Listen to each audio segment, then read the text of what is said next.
What's up, Tesla family? It's Ray J back with another video, and in this one, I want to break down what's happening with Tesla, SPY, Nvda, the QQQ, and a couple of other tickers. When it breaks down what's happening with the markets, we had some big news that came out over the weekend, not to mention more news coming out for tomorrow. But please note that I am not a financial planner, so take nothing I say as financial advice, and don't forget to smash the like button. Anyways, now let's talk about the market. So as you guys can tell, the market's getting bought back up very, very nicely. We're seeing buyers stepping in, and we're going to be approaching some key resistance levels. So the question is, where are the resistance levels for Tesla, SPY, the QQQ, and the others? And what on earth is going to happen with all this news that's going on? So let me talk about the news first before I break down the charts. So unfortunately, we had some new news that came out that Hezbollah has launched missiles at Israel, and they're trying to avenge their top commanders. So let me just say that I'm not saying that this news started with that.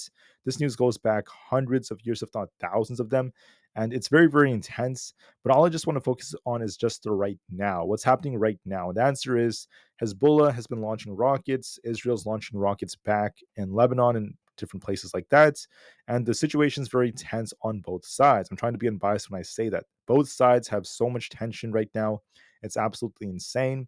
And right now, many very important political leaders and many other generals are meeting from all over the world in Egypt trying to negotiate a ceasefire plan. So this is very, very important. Now, with this news coming out, it's always important to remember that innocent lives are going to pay the most important price, and it's very hurtful to hear about that. And then simultaneously, this is going to be affecting oil most likely. This may cause a spike in crude, which could affect inflation to some extent, depending on the longevity of this. If this lasts for a very long time, this leads to something very, very massive. It's not going to be good. Now, politicians in America do not want this to happen right before the election. Obviously, it's not going to be to their benefit. So it works in their benefit to try to, do what they can to cause a ceasefire, whether they negotiate or whatever it takes. So we'll see how it goes. If this is just short-lived, it may not affect the market much, and crude may not be affected too much. If this ends up leading to something that's much larger and it continues to be huge, that's not going to be the best for the markets. And you want to be very, very careful with this. So we'll see how things go. As of right now, the tensions are at a high, and things are very, very, very, very important right now. So we'll see how it goes, and we'll see how if this affects the market or not for tomorrow. I think it's going to cause some interesting volatility, possibly. Now, for tomorrow, just notes that tomorrow is going to be Monday, August 26th, 2024. In the morning, an hour before the market opens, we just have durable goods data, nothing too serious, nothing too important. But at 10:30 a.m., we have the Dallas Fed Manufacturing Index, not to mention the 3 and 6 month bill auctions. So we have a lot of data coming out. I would say later on. None of the data is that significant, but it could cause some volatility. For Tuesday, we have more manufacturing numbers. Then the data gets more serious starting on Wednesday when we start to have some Fed speakers and then GDP numbers and such. But for now, we're just going to focus on Monday. There's not much data until 10:30 a.m., so there might be some volatility then. For other factors about the markets, I just want to mention that we have basically Trip.com on Monday. For Tuesday, we have very, very minor earnings. And then for Wednesday, we have Nvidia's earnings, which is going to be a lot more significant, affecting Tesla, semiconductors, and tech. It's going to be very, very big. Besides that, just know that for Monday, there's not really much coming out. Now, one last thing I'm going to talk about before I start talking about Tesla. I just want to note that right now the fear and greed index is quite neutral, kind of in the middle, not too greedy, not too fearful. We're just in the middle. We're getting closer to greed as buyers are stepping in, and I think they may continue to push the markets a bit based off technicals, but we'll see if that lasts or not. Extreme greed is making up the majority of sentiment right now, as the market's trying to hold above its key moving averages. So far, greed is still developing, and the puts and call option positioning is dipping. So the 5-day average is starting to go down because there's a lot more call buying and puts are being reduced. So there are buyers stepping in. Volatility is also neutral right now, kind of stuck in the middle, not really doing a whole lot. We'll see how that ends up being affected. So I'll be very, very patient with that nonetheless. For other factors, just know that Tesla is working on improving its maps and navigation platforms.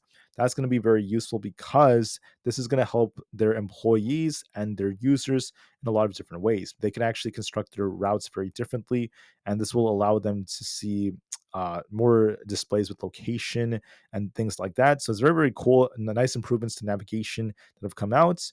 And then there's a lot of other cool things coming out, such as like mobile app notifications for tire services that are needed and things like that. So cool updates are coming out for Tesla. Very, very cool stuff. I'm not going to go into the full details about it, but it's worth noting. Besides that, we got some nice ratings from analysts over the last couple of days. Barrett gave Tesla an outperform rating. Pepper Sandler did the same thing, saying that Tesla will outperform the markets. I agree with this, at least approaching the second half of September going into October. I think Tesla will heavily outperform the market as we approach the Robotaxi event. Right now, the price-price ratio is holding up nicely as Tesla's building some strength. And in terms of seasonality, Mondays tend to be green about 53% of the time historically. Not necessarily a bad sign. And then we have more volatility around 1 p.m. and also during the final hours of the day. So watch for volatility on Tesla around that time. The last thing worth noting is that volume is not that strong on Tesla. That's why we're not seeing some like crazy big moves. We're currently at about 80 million in volume. We'll see if we get more volume this week, but I think volume will increase as we get closer to September. So what do I see for Tesla right now? It's very, very simple. So just like SPY and just like the algorithms dictating the markets, buyers are defending. As you can see, Tesla dipped here, got a nice push, dipped quite a bit, only to get bought back up. SPY did the same thing. We dipped on Thursday, got bought back up. During Jerome Powell's speech on Friday, we dipped and then got bought back up. So the buyers are still defending throughout the markets. Now, when you look at the trend lines on Tesla, you'll see that Tesla has this nice looking structure here. We had this support at this trend line. We bounced off this 1, 2, 3 times, holding it very nicely. Then on Thursday, we got this fake break after we saw that dip, only to get bought back up after Jerome Powell's speech. So that's what Tesla's essentially doing right now. We've also been consolidating a lot between this like 228 and 220 area. So in my personal opinion, what I think is going to happen is, at least based off technicals, we're going to likely try to push a little bit higher. I think Tesla has potential to do so on the 4-hour time frame. Also, when you look at the daily time frame, Tesla has a bullish looking daily candlestick despite this bearish engulfing candle. So yes, there could be downside because of the bearish engulfing candle later on, but we're gonna be watching to see if we try to push a little bit higher first before we do anything else. So I still think there's potential for Tesla. So on the 4-hour time frame, I think that Tesla may attempt to go a little higher during the pre-market or the early hours tomorrow. We'll be looking at 222 as resistance. If that breaks, we're going to be looking at this trend line closer to the 224 area right over here. If that breaks, our next target is going to be 225 then 228. If we reject, look at 220 as support. If that fails us, we're looking at 217, which is where this trend line happens to be, followed by 215 and then 210. In my personal opinion, it looks from a technical standpoint that Tesla wants to go into the 220s, 222, or a little bit higher towards this yellow resistance. And then we might see a potential rejection very close to it right there. I think there's a good chance of that potentially happening, where Tesla pushes this resistance and comes back down. So look for a little bit more upside, and we'll see if we get a rejection off the resistance or not. That will determine a bigger move. Tomorrow morning, look for a push to resistance in the 223 to 224 area. And we'll see if Tesla could break and hold above that for 4 hours or not. If we hold above that on the 4-hour time frame, Tesla will turn more bullish. If we don't hold above 223 on the 4-hour time frame, Tesla could be dipping back down.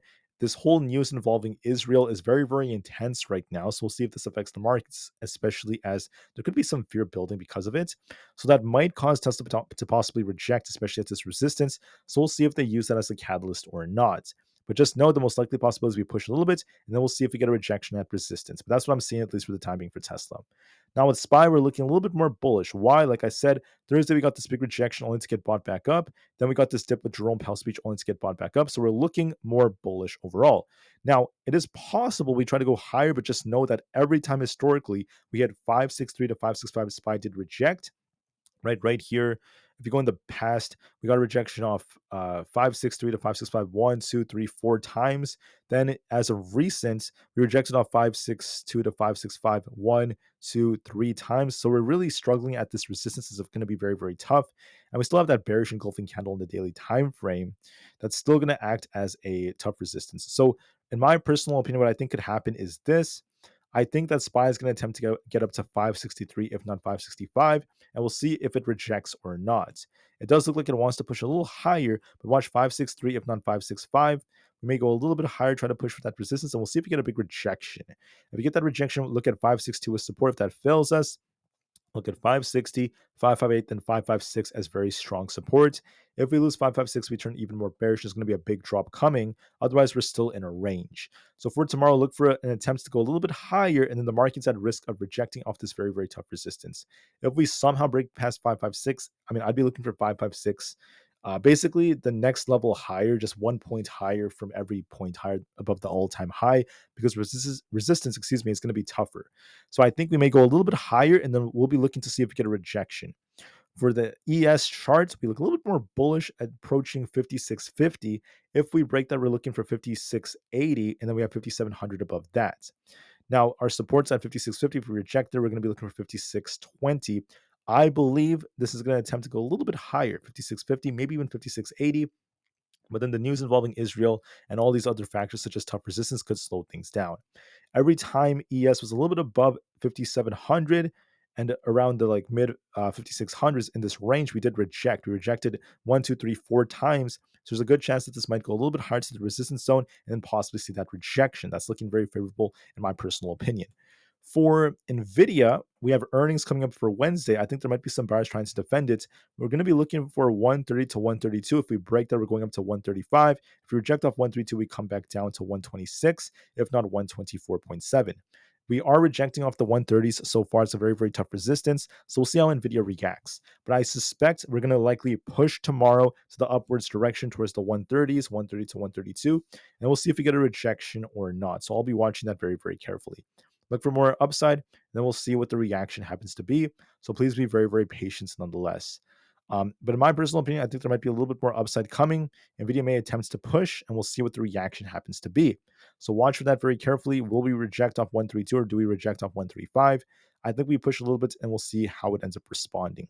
For Bitcoin may attempt to push for 65,000. If we break that, we're going to be looking for basically 66,000 after that. 66,350 would be another level to watch for. I presume we're going to go a little bit higher for about 65,000. We'll see if we get a rejection. That is a tough resistance. We did reject off that area many times historically, so watch for that very carefully. For NQ, this is also going to likely try to push, but just note that NQ is looking a little bit weaker than SPY because of how tech is responding. So watch this resistance. I think we might get closer to 20,000. If we could reclaim this, we may be trying to push even higher and then start pushing for about 20,200 where this resistance happens to be. And if we establish a lower high, if we push a little bit and make a lower high, we are at risk of dipping down towards 19,500. So in my personal opinion, I think that it's possible that NQ pushes a little bit higher. We might push a little bit, and then we'll see if we can reclaim 20,000 or not. If we don't do so, there's going to be a rejection. So expect 19,500 or lower. If we do reclaim 20,000, we could turn back up higher. I think we're going to push a little bit higher, closer to 20,000, and we'll see if we reject or not. So watch for that tomorrow. The QQQ is the same thing. One thing worth noting is that we're going to try to bounce on this. So look for a test of about 482, if not 485. If we break 485, we turn bullish. If we come short, we're going to reject. Our support to watch for is going to be at 480, followed by 478. And then we have 475 below that. I think what's going to happen is we push a little bit higher tomorrow. We're going to try to push, but resistance is going to be very tough. And I don't know if we're going to break through it that easily. So I presume we're going to likely push towards 482, then maybe reject and start dipping lower as we have this bearish engulfing candle that's very strong and a possible head and shoulders like structure. So we may push higher. This could even form like a diamond reversal. I'm not 100% convinced yet. We may push a little bit higher to about 482 or so, maybe a little bit above that, then see a rejection and move back down as the most likely possibility. For Aapl, the same thing is developing. We have 228 as resistance and key support at 225. We could push for 228. If that breaks 230, could be coming. If we lose 225, look for 223 again. I favor we're going to be pushing for 228, maybe a little bit higher than make a move back down towards 225 or lower. So look for a little pop and drop like move. For Palantir, we're forming a very, very nice looking bearish divergence. So I think that this does increase the odds of a potential rejection that could be forming. So that makes me suspect that with this bearish divergence, this may continue to dip lower. If we could hold above 32, we could be pushing for 32.5. If we don't hold above 32, there's a risk of us dipping all the way down towards 30.8. With the bearish divergence, this is favoring a move to the downside all the way down towards 30.8. So watch for that very carefully. With Supermicro, we're kind of consolidating in this range. We have resistance around 635, and we have support around 600. The last week, it's been going back and forth between 600 and 635. So I presume there might be a little push coming for about the 630 area, and we might be looking for a move back down for us to continue to range trade. I think that's the most likely possibility for Supermicro, unless we break one of the directions to make a bigger move. Rivian has been dipping and dipping and dipping, only to get a big bounce on Friday after Jerome Powell's speech. I did give you guys a warning about that. I said we were looking very bearish and there was a risk of us dipping lower. But if Jerome Powell pumped things, we'd be looking for basically the 14s. And lo and behold, we actually broke past that. So it is possible we try to get back up to about 14.5. But I think that the momentum may slow down and this might make a move back down lower towards about 13.72. So look for a pop and drop on this. I wouldn't be surprised if we do something like that, especially with how the market's moving. For Sofi, we look a little bit more bullish. If we hold above 7.5, we're looking for 7.8. And if we don't hold above it, we're looking for 7.2 again. I presume that this is forming a nice inverse head and shoulders. And we may be pushing up for that 7.8 area. And then we'll see if we get a rejection or not. So look for a little bit more upside, and then we'll see how we end up reacting. For the IWM Russell 2000, we're forming a nice looking bullish structure on the 4-hour time frame, trying to hold above this key trend line. If we hold above, if we break past 221, we're going to be looking for basically this imbalance to fill at 223. And if you reject here, we're going to be looking for a move back down towards 217. So I think what's going to likely happen is the IWM is going to be pushing for 223. I think that's going to most likely come. And then we'll see if you reject or not. Because remember, we're going to be hitting this very, very tough zone. Historically, every time this thing hits between like 226 and around 220, this does reject. So yes, it may go a little bit higher, but then we're going to be entering the chop zone, which could lead to some downside later on. So you want to be very careful with that as we approach 223 and 225. Look for more upside, so we'll see how it goes. And by the way, if we were to reject, I forgot to mention this on the IWM, we're looking for 217. Anyways, going back to AMD, AMD has this very, very key level at 153. If 153 fails us, I'm looking for 150, then 148. If we hold above 153, we're looking for 155. If that breaks, we're going up towards 158. I presume that it's going to try to push a little bit higher as long as we hold above this support to make either a lower high or try to break the high. I think it may make a lower high because of this resistance right here. So there's a strong possibility it might actually see a rejection for me. So I want to be very careful with that, at least moving forward. So I'll be watching to see if that ends up being the case. We could be drawing like a line like this, and this could be like our potential rejection that could be forming. We'll see how it goes from there if this resistance ends up causing a rejection. But look for a little attempts to push as long as we hold above 155 to 158, and we'll see if you reject or not. For ARM, we're basically looking at 137. If we break that, we're going up towards 140. If you reject off this, we'll be dipping back down towards about 132. So I favor that 137 is likely coming. We'll see if that breaks on ARM or not. We look a little bit more bullish, and we are favoring 137 than 140. So it looks more bullish to me. For Coinbase, we're looking a little bit more bullish. I think that this may be attempting to get up to about the 200 EMA. The last time we hit the 200 EMA, we did see a rejection. So I think we're going up to about 216.5, and we'll see if it rejects or not. I do see some more upside potential in Coinbase.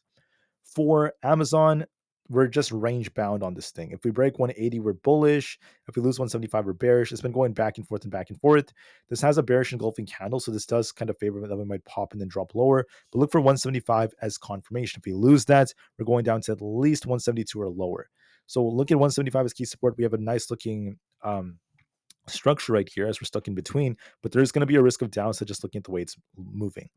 For Meta, there's a bearish divergence forming, at least thus far. There's going to be a risk of us dipping down towards 522. Look at 530's resistance. If that breaks, look for 534. If we lose 524, look at 522, followed by 5. This imbalance right here at 517 around that area. So I think what's going to happen is with the bearish divergence double top, this may slow down a little bit and start dipping to at least 522 or lower. This looks kind of bearish to me. I think that this may dictate the QQQ. Microsoft looks a little bit more bearish. We have a nice looking head and shoulders like structure. I think it may push a little bit for 418. If we hold above that, we're looking for 420. If not, there's going to be like a pop and drop like move coming, taking us all the way down to about 407. So I do see a head and shoulders like structure and a risk of downside. There's also a bearish structure developing on Google. This could also lead to a flag. So if we break out of this flag, we'll be looking for 170. If not, we're going to likely continue to downtrend. As of right now, it's downtrending, so assume that's going to likely continue. GME is just trading sideways. Got to break past 22.5 to turn bullish. Otherwise, we may dip. AMC needs to break past 5.15 to turn back up. Otherwise, there's a risk of it dipping. I think it may push a little bit towards at least 5.1, and we'll see if it rejects. For DJT, this popped and dropped. We need to break past 23 to push up for 24.24. Otherwise, it's at risk of dipping. I think that this is forming wicks and might actually dip lower to about the 21s. So I favor a little bit more downside. The VIX is looking a little bit more bearish because the market's looking a little bit more bullish, but we'll see if the VIX gets a bounce or not. But for now, I think the market may push a bit as a result of that. The 10-year is dipping because of Jerome Powell. That's bullish for the markets. So is the dollar. It's approaching 100 flat. That is also bullish for the markets as this is dipping. So right now, the signs are pointing towards the market going a little bit higher, but there could be a rejection coming as we hit this tough resistance. We're going to be hitting some tough resistance on SPY. Also on Tesla, we have that trend line that's approaching. So be careful. Tesla may see a consolidation phase. I personally think, however, that despite what happens now, Tesla should run a lot in mid-September, approaching the Robotaxi event. So just keep that in your guys' minds. For the time being, the market is a little bit more complicated because of all this news involving Israel and the fact that we're at some tough resistance. So look for some upside potential tomorrow, and then we'll see if the market rejects as we hit some tough resistance, and we'll see how things go. Thank you for listening. Have a great day, guys. I'll see you guys very soon tomorrow before the market opens, and peace out.